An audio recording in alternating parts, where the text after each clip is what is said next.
High school game night brought to you by JD's Pazzo Pizza in Ephrata.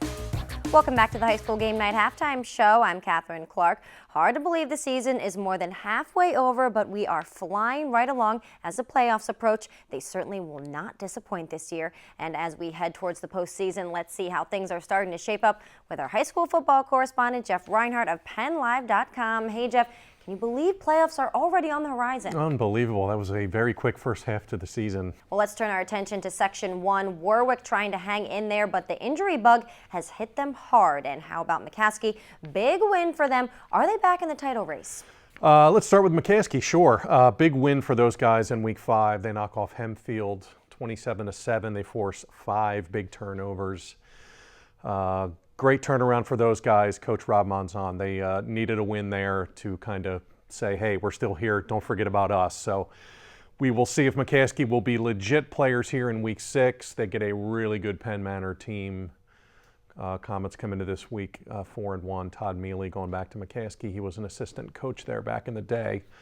Warwick, tough one last week, 35-7 against Manheim Township, and they have some injuries. Mr. Borg, Mr. Melhorn, Mr. Eshelman reportedly all have some scrapes and some dings, so we'll see if those guys are going to miss any time. That would be a tough break for those guys.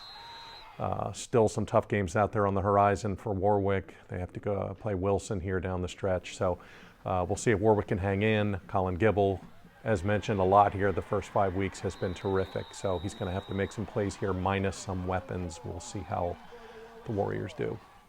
All right, well, over in Section 2, things starting to get serious. Garden Spot and Manheim Central looking good, and now Lampeter Strasburg proving they belong in the conversation. Break it all down for us, Jeff. LS, terrific win last week, 42-0 at Cocalico. Just shocked the Eagles. Colin Fry was spectacular. 3 touchdown passes to Darren Metz, his big tight end. Also returned a fumble, 45 yards for a touchdown. Cocalico's got to be scratching its head. Wow, first time they were shut out since 2004. First mercy rule loss since 2006. And I'm sure those guys are tired of hearing about that, and they get a really good Garden Spot team here in Week 6. As we've been talking about here, Kat, for 5 weeks, Section 2 is going to be awesome. Manheim Central, #1 defense in the league. They've been great. Can't wait for the Garden Spot LS and Garden Spot Manheim games. Those are going to be fabulous. Just a hunch, but Section 2 is going to get down to Week 10. Lots of good matchups. And finally, that Section 3 race pretty good right now. Northern Lebanon, Anvil, Cleona, Donegal, neck and neck for the title. How's it going to shake out? Hear me now, believe me later. I would not be surprised if this ends in a tie somehow. Anvil has the leg up for now. They already beat Donegal back in Week 4 in overtime. Fantastic game.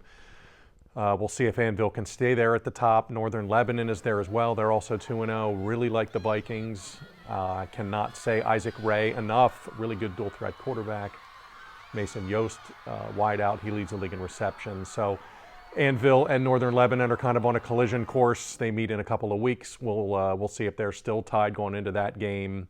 Obviously, if they're tied, somebody's going to get knocked out on that night.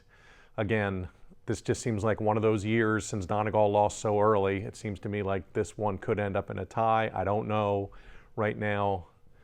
Anvil's kind of the pick, but don't be surprised at all if this is tied come Week 10.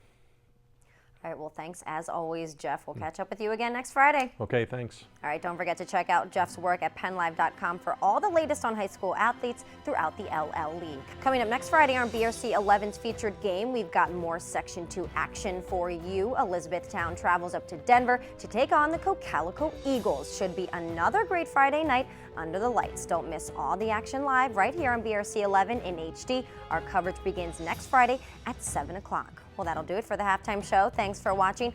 Just a reminder, High School Game Night's post-game show airs tonight at 10:30 with Chad Landers and Brian Cast. But for now, we'll send you back to Eldon Ritu Stadium for second half action between Lancaster Catholic and Manheim Central. Enjoy.